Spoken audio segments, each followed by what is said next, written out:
Welcome back to another episode of Kawfee Talk. I am your host, Diana Badea. Grab a cup of coffee, grab a cup of tea, and grab a freaking martini. We have a lot to cover, 2 weeks full to cover. Let me explain. We'll get this all started. First off, everybody take a sip. I'll start with what I am drinking. I'm drinking a cold brew caramel coffee from Mushatari Cafe, which is across the street from where I live. I just doxed myself. It's okay. If enough people listen to this podcast and watch what I'm doing, maybe I won't have to live here anymore. So it's fine. Oh gosh, guys. Everyone take a ginormous deep breath in and a sip. Oh, goodness. Let me tell you guys something. I didn't do an episode last week. I had a mental breakdown. Like on some real stuff. I was struggling. I was not doing well. I wrote in the Patreon, like, I need to just make this decision to put my mental health first. And a lot of people think like, oh, she needs to rest. She needs to rest. No, I just needed to disassociate. Like I was in my apartment all day, every day for multiple days in a row. And I'm a social butterfly. Like I thrive off of human interaction. And it feels like my only human interaction I get a lot of the times is going on a walk with my dogs. And that can't be my only human interaction is walking my dogs. Because also where I'm living at currently, like the block is hot. And what I mean by that, for those of you who are not in tune with with slang, the block is hot, the block is busy, and the block sometimes has some bad news on it. Like I'm not gonna lie to you, I enjoy my neighborhood. There's so much I love about it. I am 100% like an uptown girl, but the block that I do live on. Let me put this pop filter on because I feel like my voice is resonant. I'm not gonna lie to you guys. The action on my block is not healthy all the time. And if I lived a block north or a block south, it'd be different. My neighborhood is beautiful. It's a historical district, but the street that I live on is extremely hot. And I have reactive dogs, and there's crazy people and crackheads and beautiful people and church thumping, Bible thumping people. And it's a lot for me. And if that's my only sense of human interaction, that is not good. So multiple days in a row, I'm staying in my home studio and I'm staying in my apartment. And you start to feel when you're somebody like me, where I thrive off of human interaction, I was losing my mind. And then my fiance would come home from work because he works like 10 to 12 hours a day. And he would want to go straight to bed because he's exhausted. So we were on two different schedules. And it got to a point where I was like, I need to go out. I need to go out. I love to go out. I want to dance, even if it's just with you. All of my friends are busy and they're working, and my brain was going to explode. And I made the decision to not do a coffee talk last week because I was not in the right mindset. I wasn't in the right mind frame. I was not doing well. And it really made me like dig deep into myself. And I think I really needed it. It wasn't like a week-long break. Like I took like a day break. I went, me and Dano did like a one-night thing. It was it was so spur of the moment and stupid. And then the whole next day, I think I slept. And I have some updates for you. So we're going to dive into that.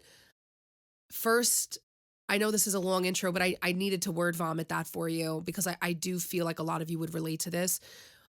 First, let's dive into our affirmation because it's really important. Also, we have an eclipsed moon tonight. So for those of you that are astrology people or astrology girlies, no manifestations, no visualizing something new, only releasing things that you want to get out of the way.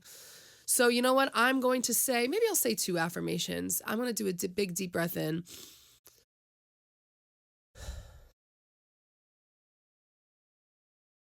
Everything always works out for me.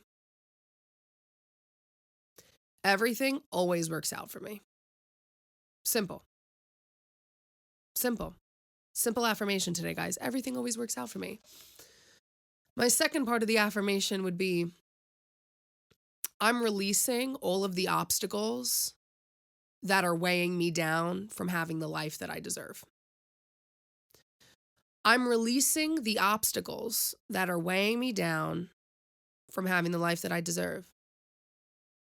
This is a new season for us. This is a new season. I have a show March 27th, which you guys, if you are in New York or the tri-state area, definitely buy tickets. It is at Chelsea Table and Stage. And it is called Diana Badea Seasonal Confessions instead of Seasonal Depression. And this past week has given updates to my career, this podcast, Kawfee Tawk. And let me start with that because there's a big change coming. And the big change is we are getting not only a co-host, full-time co-host, but we are going to be getting and doing a rebrand. And let me tell you why. It's not going to be called Kawfee Tawk anymore, which breaks my heart because I know it sounds so stupid, but like I guess I had an emotional attachment to it because I tried to do a Kawfee Tawk YouTube series during the pandemic. And then I was like, oh, this is my time to bring Kawfee Tawk back. And I thought it was good with like the drinks and everything, which is still something that I love to do. But I actually saw that there is a comedian who has a podcast named Kawfee Tawk, but spelt differently. And I don't think that she knows. Did my doorbell just ring? I'm not answering my doorbell. I'm not answering my doorbell.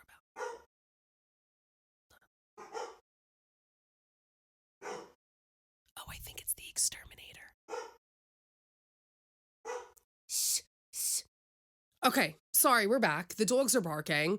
I hate when people ring my doorbell because I always think I'm gonna get like FBI raided or evicted for some reason. I have no idea why. It makes my like my boobs drop into my ass. I don't know how to explain it. So anyways, there's a New York City comedian and she's an actor and she's also on TikTok. You've probably seen her face if you live in this area.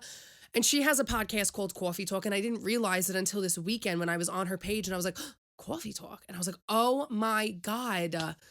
And to be honest with you, like, it's not worth fighting for. Like, she's got more followers than me. She's been in the game longer than me. So not my beef, it's a sign for me. And also because I now that I have the hang of this show, now with the new co-host that's coming in, we can kind of give some new light because now I kind of know what the hell I'm doing a little bit. So it's totally fine, but we are definitely getting a rebrand.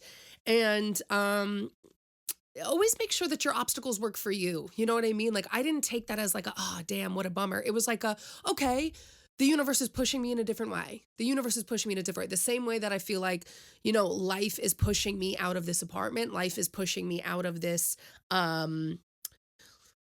life is pushing me out of not only this apartment, but like out of this setup that I have. I don't think that I'm somebody that can work from home. I think I need to rent a space or an office for me because it's not working for me at all. And this is good. And this is all good stuff. But that's why I took a break the past week. And so now I am back. And the first thing I also want to say as I light this candle, oh, this candle smells so good, is that over the next, I would say, year or so, you will probably see my face on a lot of different ads on the internet for a lot of different things. And you're going to say, why would she do that? And I'm going to let you know it's AI. I have been cast as an AI avatar for an app. And basically what that means is businesses can use my face and put words to my face, but they're not allowed, I mean, I made sure in the contract, like they're not allowed to say anything racist or homophobic or xenophobic or any ism, obia of the above. Not allowed to do any of it. But you will see my face in a lot of places. I've already gotten a few people reach out to me and be like, is this you? And on top of that, there's also UGC videos that I do on the side, because sponsorships just don't pay me enough. And that's fine because I'm not really a full-time influencer. I'm more of an artist slash influencer. I think if I marketed myself more as an influencer, it would be different. But I do a lot of UGC work because it pays the bills. I just want to let you know that even though my face is in an ad, think of it as a commercial. Think of me as an actor. Just because she's there saying the words doesn't mean that she is the person that they're referring to. You know what I mean? Just because you see a girl talking about psoriasis on a big pharma commercial doesn't mean that she has it. It's just she's getting paid to talk about it. Think of it like that. So, but UGC work is a really great side gig. You can make a really good amount of money doing it. You start off small, but then very quickly, like as long as you have a portfolio, like people will pay you a lot and people love to give you bonuses for it. So, we're talking like, it could be like an hour of your time and you get paid like $400 just for something simple. So do a couple of those a day or whatever a week. So look it up online. There's many places to search for it. But if you see my face over the next couple months saying some crazy stuff, don't always believe that it's coming. It's that I believe it or that it's me. When Dano and I went out the other night because I was getting cabin fever, I feel like I get this like sense of, I don't know, dopamine or serotonin or something. What is the science behind wanting to comment and like connect with other people when you're drinking? Like there's this sense of like community, but I am in these comment sections like I'm paid to be there. Like somebody posts something, they're like, I'm insecure about like my body. It'll have like 3 likes. Like nobody has seen this video. And I'm like, girl, you are the baddest thing to ever happen. What is the science surrounding this? I am literally Miss America.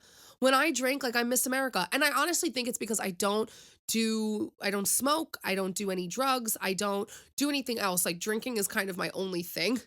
And I don't abuse it, but I'm like, it's okay to say like, I like the way it makes me feel. That's why people do it. But I turn into like everybody's big sister. Like if I see somebody from high school, like, and their story pops up on my Instagram, I'm like, oh my God, you look amazing. I hope you're doing so well. I'll never forget the day that you and I did this on this day for this. Like nobody cares, Diana. Nobody cares. Does anybody else go through this? I feel good. And then I wake up the next morning. I'm like, did I say something that like make me feel so embarrassed? I have to go over events over and over again in my head and then ask Dano, was I embarrassing? Did I say something? Was I weird? Was I too much? Because in the past, sometimes I've woken up the next day and I'm like, ooh, I can't believe I said that, or I can't believe I did that. And you just gotta forgive yourself and move on. There's nothing else you can do. So I've made the choice to forgive myself for my past mistakes. But what is the science behind that? I want to be everybody's best friend when I'm drunk. That's a fun drunk, Every once in a while, like it'll shift. If I drink too much tequila, then I want to fight everyone. But most of the time, I'm like, I just want to tell you that you're pretty. If you are crying in a bathroom, it's like a dog whistle. Like I can hear it from a mile away. I strap my cape on and I fly into your stall and I'm like, you're too pretty to cry. You don't let him upset you. I saw this girl the other night. Also, she did not appreciate me. Okay, because when me and Dana were out, there was a girl literally walking out of the public hotel, crying with her friend, like, I miss him. Like, I love him so much. I know he's wrong for me. But like, I just like him so much. And I being the Captain America that Dano likes to call me, I was like, he's not worth it, honey. He's not worth it. Don't ever let a man make you cry like that. And I really thought that like, this is where my hero complex comes in because I was so excited to say that to her. I was so excited. I was like, yeah, I am saving the world one girl at a time. And she turned around and she was like, thank you. And so I'm so upset. I was like, oh, so we're not going to be friends? That's weird. I didn't get my way. What do you mean we're not going to be friends after I just told you to leave him? Like, what do you mean?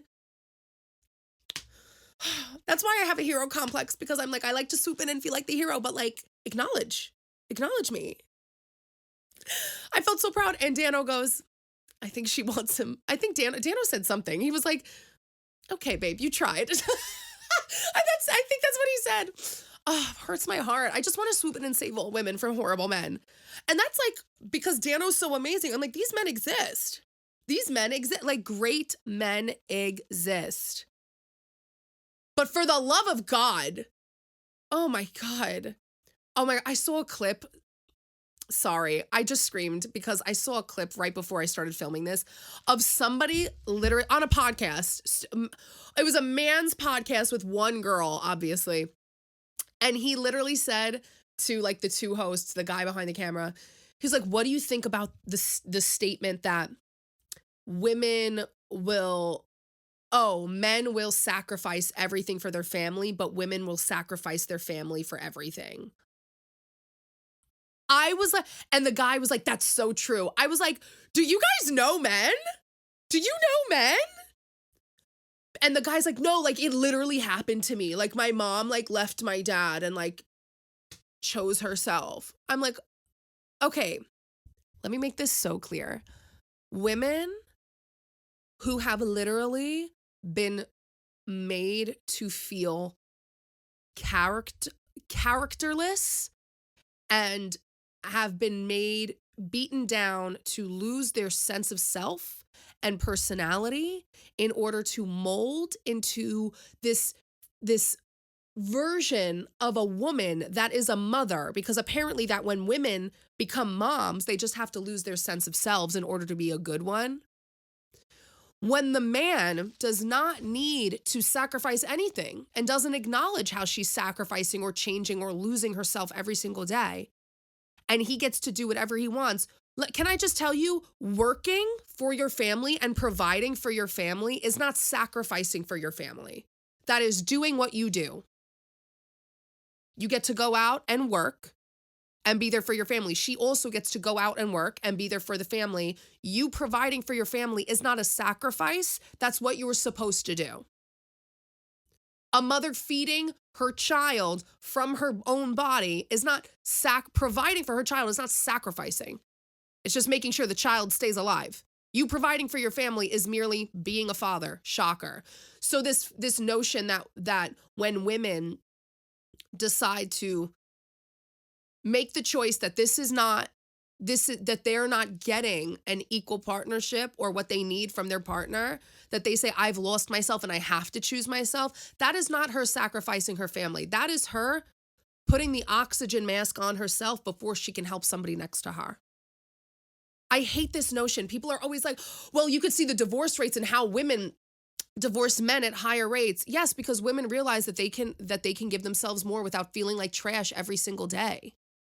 I hate that. So it just got me fired up because there are great men in this world, but these types of podcasts that make like everything a woman's fault, well, women divorce more, so it must be their fault. No, have you ever thought that they chose themselves?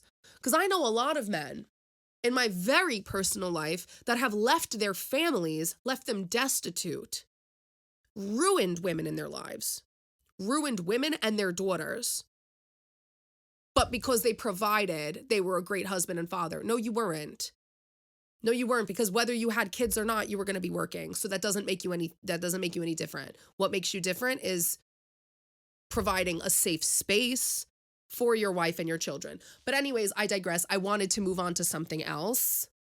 But since we're on the topic of men, let's dive into the Halle Bailey and DDG of it all. For those of you who don't know who this is, buckle up, because it's a topic that we all know far too well. I have had enough. This will be the segment. Oh my God, do you hear my tummy? Crazy. This will be my segment of roasted this week, because why are we watching the same play over and over again? These young, successful, affluent women in entertainment get swooped up by these men that have half or a quarter of their ability, not even close to their money. Forget about that. No notoriety, no talent, no sense of ambition or future other than the fact that they want fame and money. They have no goals. And then they put a baby in these successful women and then literally try to ruin their lives by making their personal lives hell and making it public. We watched it with Cardi B. We watched it with Keke Palmer. We watched it with Ciara. We're watching it with Halle Bailey. I am so sick of this shit. I am so sick of it. Women, stop having children with bum men. Stop. Stop. Because it's our fault too. You need to pull the rose-colored glasses off of your face. Stop having children with these bum men. Who the hell is DDJ? Who is he? He's a rapper or a YouTuber or a Twitch person? What is he? Who is he? DDG sounds like a brand that gets knocked off on Canal Street and then later sold at Marshall's. DDG is like the font that you see on the knockoff Gucci bags. What are we talking about? What is a DDJ? This is the story. Halle Bailey, the Little Mermaid, liked this guy, boyfriend, whatever. They get pregnant. She had a private pregnancy. Gorgeous, beautiful woman. Her and her sister are wildly talented, just utter class acts, right? She has a child, and he literally, this dude, DDG, literally openly on his streams talks about how, he uses his child for attention because people want that. People want that, so I'm going to do it. That's gross, number one. Number two, he's crying about, she won't let me see my son. She won't let me see my son. And then saying how he drove all this time to go see his son and then she wouldn't let him inside. You can't just pop up whenever. You're upset that she wouldn't let you see your son? Well, maybe if you have the intention of marrying her instead of just putting a baby in her so you could say, look at the one I caught. You could see your son every day. You don't get husband privileges when you're merely the baby father. Sorry. And then goes on to say he doesn't want to go to court because it makes it messy. I'm putting out a PSA on this tonight because anytime I hear a man say that, it's like, you're afraid of the accountability that may come along with this. You're afraid that you're going to be held to a higher standard because the court is going to say, you need to provide this much, even though she makes more than you. You need to do this much, even though she probably does more than you. You need to be there for the child like this, and you need to respect her boundaries, which is something that you don't like to do. That's what makes it so messy for you. Is it messy or is it just simply boundaried? And watching it over and over and over again with these young, beautiful, successful women that have their lives ahead of them. And we're bringing children into this world with men who I'm not saying that people can't change, but these men do not deserve these women. We literally watched Keke Palmer get get beaten on camera. People forget this. She was beaten on camera. And then, a few months later, obviously she wants to have a relationship with the child's father, I guess. Couldn't be me, but he and her are taking pictures at the child's, first birthday. Why are we giving these men so many? I'm sick of it. Why are we having children with bum men? Bum men. And if I hear one more person saying, okay, but they could still leave you if you're married. Yeah, and you can still leave them as well. But when you have a child, you are connected to that person forever. If I think about the men that I used to date, if I would have had a baby with any of them and still been connected, it is one of my many blisses in life that I never have to see some of the men that I've dated or been with ever again. It's amazing. It's amazing. And anytime I talk to somebody with kids, they're, the way that they talk about kids, I actually broke down about this to Dano because we're talking about our wedding, we're talking about kids, we're talking about our careers, and everything gets very real once the ring is on your finger because I'm somebody that my career is everything to me. And I still don't feel like I'm at the spot where I could deep breath, right? But I'm I want to have kids young, but Dano is older than me by, 9 years. And so I know I want him to be like a young dad, but that means I got to kick my ass into gear a little faster than he does. He's had time to live his life. And I feel oh my God, I don't know if I'm ready yet, even though I want to be ready so badly, but I don't know if I am. And I'm just thinking everybody that talks about having kids and when they have kids, People make it sound horrible. Like they make it sound horrible. And I watch people lose themselves and lose their sense of self. And I'm like, that will kill me. That will kill me. That will kill me. Having a child is so serious. And for people to just like play around with that, with whomever, blows my mind. You get to make the decision to not want to be connected to just a random somebody for the rest of your life. Truly. And it makes me so sad watching these girls go through it. But you know what? I'm so excited for the glow up for these women, because you know what? These men, the one thing I love, these men do these women so dirty. And then the girls take it, they swallow it, they forgive, they're okay. All right, you can move back in. All right, I'll give you another chance. And they do it again and the cycle repeats. But when she's had too much and she like texts somebody you don't like, literally a hair on the mountain of garbage that you've done to her, and the men crash out. I refuse to believe that women are more emotional than men. I refuse, because I have seen it. Women will be emotional when they no longer can take anymore. That's when women's height of their emotions pour over. And when you take them to the edge every day, every week, you're going to get that every day, every week. But women will get highly emotional when they cannot take it anymore.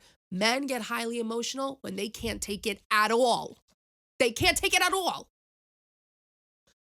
Because, they lose their minds.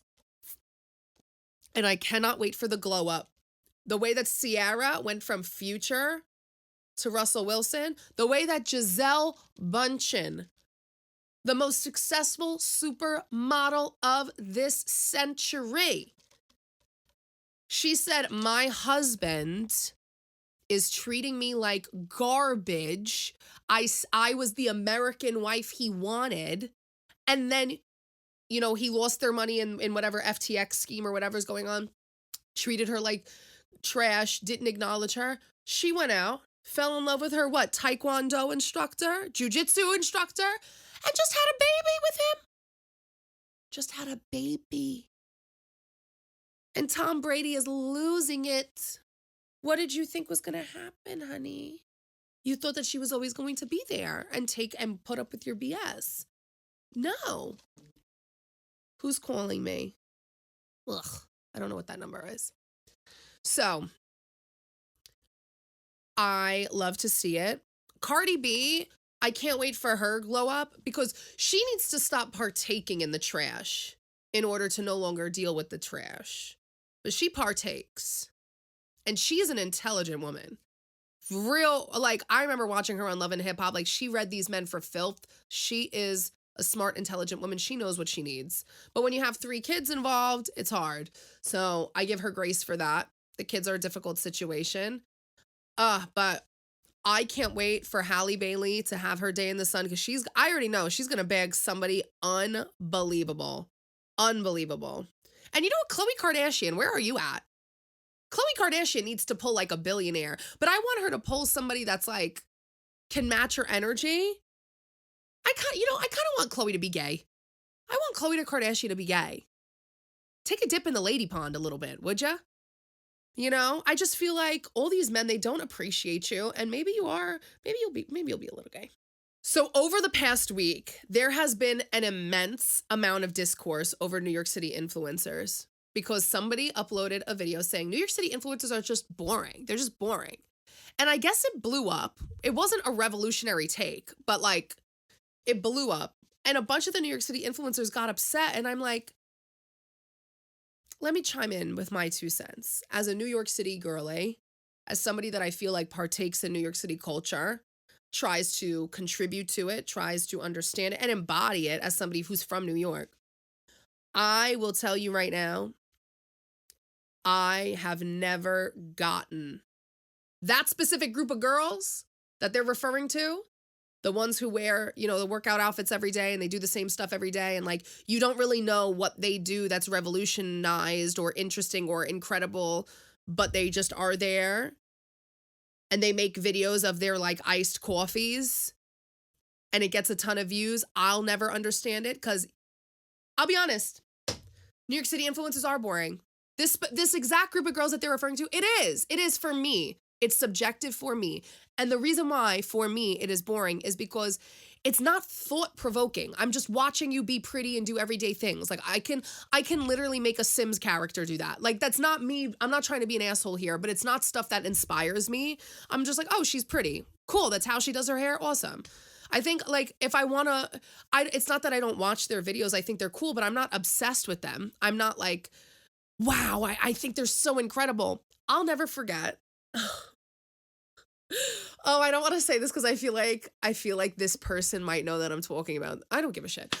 Do I care? When Alex Earl started kind of blowing up, there was some people online, like other influencers, that were like, you know what? I just love Alex Earl because she's so authentically unique and herself. And this is no tea, no shade to Alex Earl because at the time she wasn't doing anything. So I was like, huh? And me and my friends, we were like, not to talk, I don't want to talk bad about Alex Earl because I actually really, I like the girl. I think she's so unproblematic, if I'm being honest. I think any problems surrounding her is manufactured. Like she's decently cool. But at the time I was like, that is your like Einstein. Like she just posts get ready with me. Is like, what do you mean she's authentically herself? Because she parties? Like that's not insanely incredible. It's because she's pretty and that's okay. It's because she's skinny and that's okay. It's because she's got a crazy amazing rack and that's great, you know. But let's not be ridiculous here. But it's not my cup of tea, but it's other people's cup of tea. And New York City influencers are boring to those of us that like things that are a little bit more spicy and thought-provoking. And the way that Acquired Style, who is a New York City influencer, she has a twin, Danielle. They're twins. The way that she snapped at this girl or something, she posted a video about it and unleashed people to kind of go after this chick. Honey, a hit dog will holler. I hate to break it to you. I've met some of these people, not Acquired Style, but I've met some of these people through the grapevine and other places.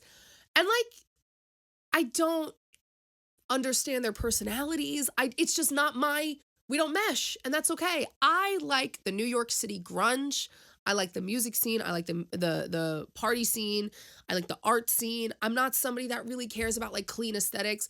I think you can take these girls and literally, because none of them are really from New York at all, but you can take these girls and pluck them in any city across America, put them in freaking Cleveland, Ohio. I've never been there, but I'm sure that they would look just like all the other girls there. Like nothing about it screams New York other than the places that they go. And so it really lit New York City on fire because everybody was like, oh, you don't follow any creators of color. Which is so factual because there's so many creators here, like Black creators that are literally hysterical. I will say the rudeness of influencers though spans across everywhere because I met this one girl one time that was so rude and she wasn't one of these like influencer girlies that I'm talking about, but I'll never forget how rude she was to me. And I was like, damn, like she had me thinking like, did I ever say anything about her? Like it was that way. I think influencers as a whole need to get a grip. Nobody cares about you that much. You're not that important. Be important to yourself, but don't assume that you have importance to others. It is just insane, the discourse that it has unleashed. The reality is they do the same things. They do go to the same places. And it is hard to empathize with their problems when we watch them have a life of leisure and then just film it and edit it later. Look, I'm somebody who, like I said, I had like an entire breakdown last week because I had 5,000 things going on. I couldn't even get out of my house. Editing, I get it. Editing is very hard. It's very difficult. But I would not complain about sitting in my comfortable clothes in the comfort of my own home to somebody who's a nurse or a doctor or somebody who works on construction. I would never do that because that sounds ridiculous. So, unfortunately, yes, I do think New York City influencers are boring. And hopefully this lights a fire. Here's the thing. It's not always their fault, because I will tell you, as somebody who's in New York, it is very difficult to be hired and picked by brands and by third party marketing agencies if you do not look like these girls. Anytime, like, I think this is a big reason as to why I don't make as much money as those girls. Not that I can't, but I don't think that that's my niche, and I think that that's who pays. So when people are like, oh, you're an influencer, like, and it makes me feel, I'm at the chapter in Mel Robbins' book, The High Five Habit, where she talks about like, well, how come they have that and I don't? And I haven't read it yet, so I'm sure that it'll combust everything I'm about to say. But sometimes I do feel like that, where I'm like, I feel like I have a lot to say. I feel like I have a lot to offer, but I'm not getting the same opportunities, and they're not meant for me. I don't think that I would thrive in that space. But I guess it just makes me think, like, there are so many artists and creatives in this city that if they did get that opportunity, I feel like it'd be game over. It'd be game over. So unfortunately, it is a conversation that needed to be had, because TikTok has not been the same since we've come back from that like 24-hour ban. TikTok has not been the same. And on that note, make sure you guys follow me on YouTube and on Instagram, because, honey, I'm afraid for this TikTok ban. I'm afraid. All right, let's talk about the wedding. I always like to bring up the wedding on every episode because I feel like it's stuff that you guys want to hear. We have found a venue, and this just goes to show that you can never count every place out, because this venue that we chose, I didn't even think we were going to view it. Honestly, it was like my least exciting venue to view. I didn't think that it would be the one, but this just goes to show you always got to see things in person. And you always have to try things out, like, even if you just don't think that they're the one. Because we went to 2 venues in one day on the day that we found our venue. And the first one we went to was in Brooklyn. And I really thought it was going to be the one. I really thought that was 100%. I was like, I think this is it. I think this is going to be it. I think this is going to be the one. And, we went, and there's always a way in New York. Don't ever let anybody tell you that there's no way that you can have a wedding for under a certain amount of money in New York, because you will find a way. But I went to this first venue thinking, well, it's gorgeous, and it might not be the most expensive venue we've seen, but it'll maybe be like the second expensive venue. Guys, when I tell you what they quoted me for what they were giving, you're going to lose your mind.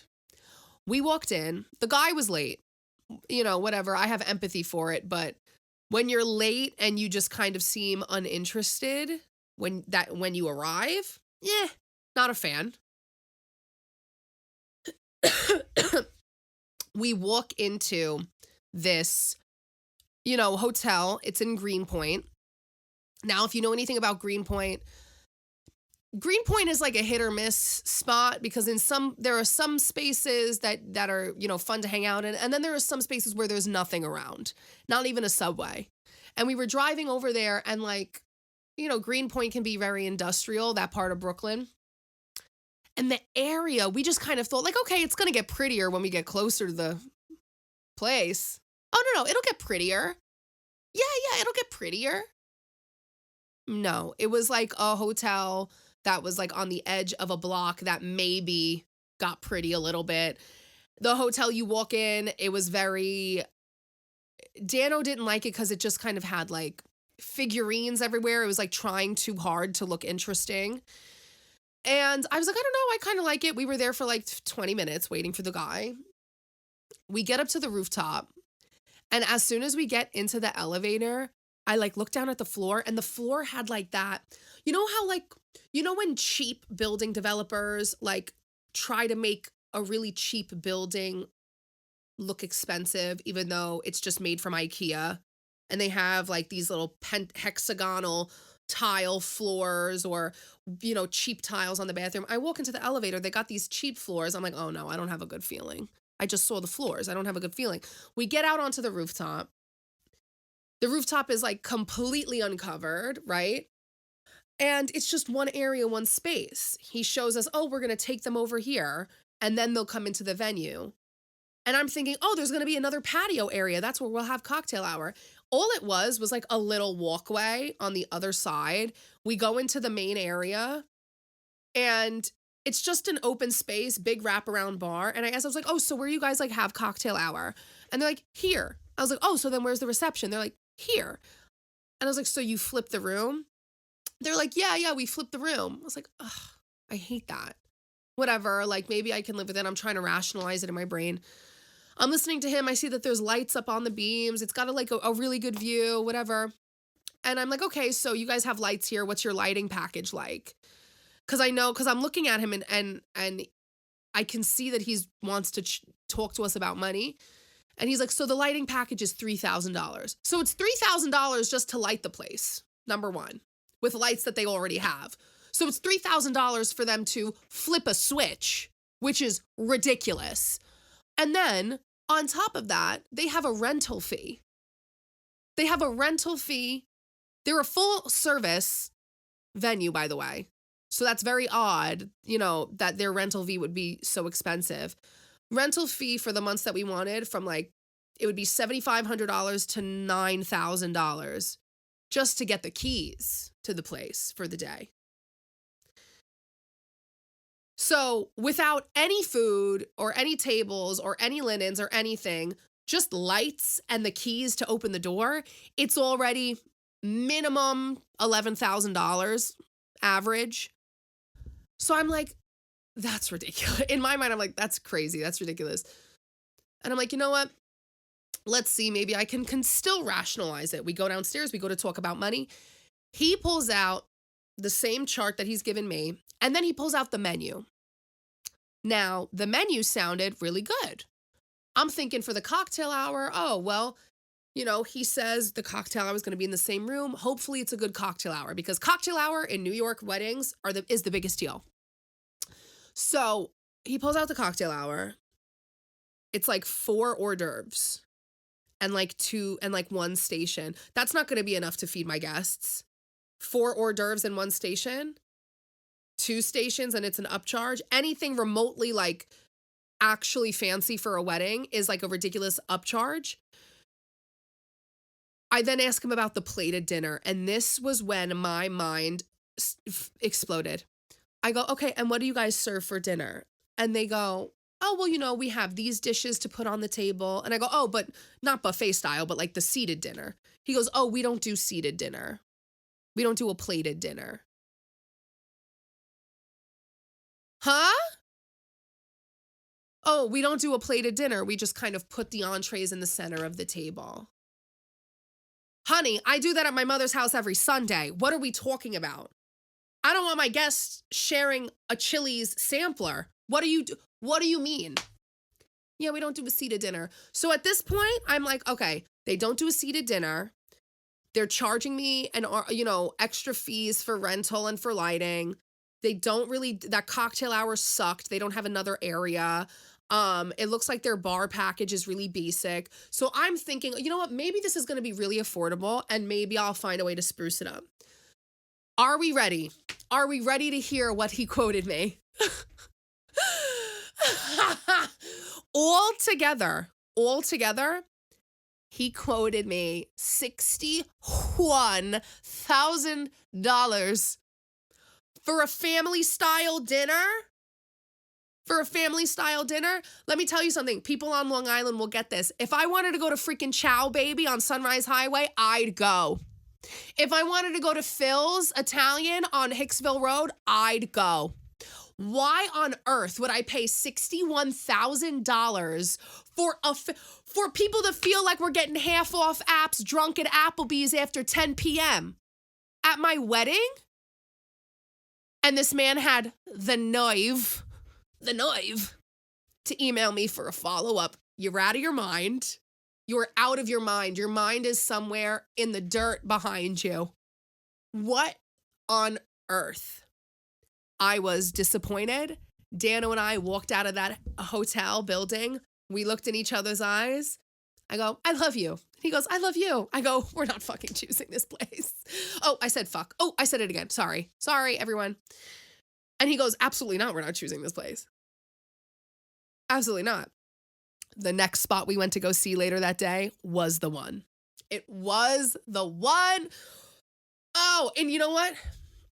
Let me tell you something. In New York, you want good catering, you go to the Italians. That's just kind of like what my family believes in. You go to the Italians know catering. The Italians know event planning. They know. And we went to this place on the water in Brooklyn, insane view, multiple spaces, cocktail hour, reception, patio. We get cigar rollers. We're going to have a 4-course plated dinner, 8 stations, 4 hors d'oeuvres, 8 hot plates. We're going to have a seafood raw bar, a freaking Tuscan table. And it's literally less than half the price of the other place. So I don't want to hear it. I don't want to hear it. And I'm not telling anybody where the hell I'm getting married because I don't want you guys to drive up the price, okay? Oh my God. These places are out of their minds. Don't even get me started on wedding dresses. Whoo!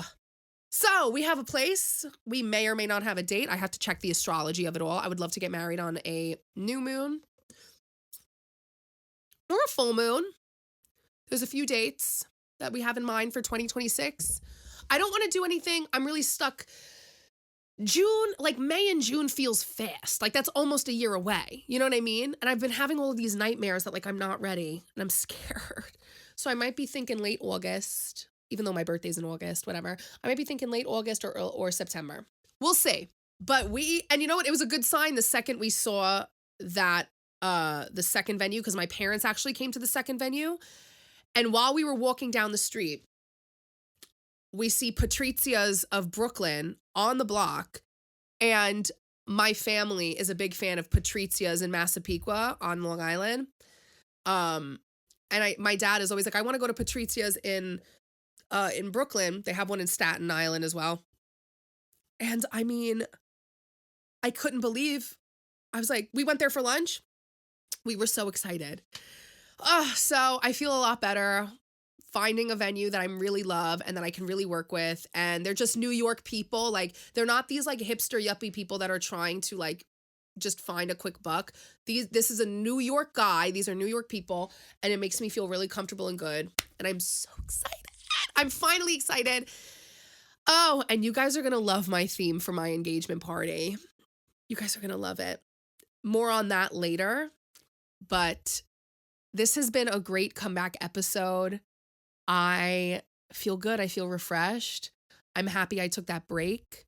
I want you all to remember to take your breaks and to release the obstacles that you are. A lot of the time, you're making these things up in your mind. And I was making these things up in my mind. I could leave my house, but I convinced myself that I couldn't, and that is unhealthy. You can do anything that you freaking want to. Anything you want. You can leave your house. You can take a 10-minute break.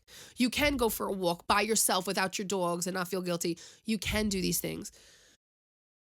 And we can rebrand this podcast with a new co-host and a new mantra and everything. I have a meeting about it tomorrow. I'm so excited. I will tell you more about maybe what that entails for the Patreon and the Spotify page. We may need to make a complete new one. So I really hope you guys are here and along for the ride, because now that I feel like I've gotten the hang of this as one person, I'm excited to have a very good friend be a part of it, and you are going to love her. And it's going to be crazy. It's going to be insane, but I know it's going to be unbelievable. Oh, 2, 2, 2, 2. I just saw 4 2s. All right, everybody, take a deep breath. Thank you for grabbing a cup of coffee and a grab a tea and a freaking martini. 2025 is our effing year. It is our year. Oh God, I just got goosies. I just got goosies. And I'll see you guys for my PSAs later. Make sure you guys follow me on all platforms and get your tickets for March 27th. I am so excited to meet you there. And if not, I will see you on the live stream. How exciting. Love you guys. Bye.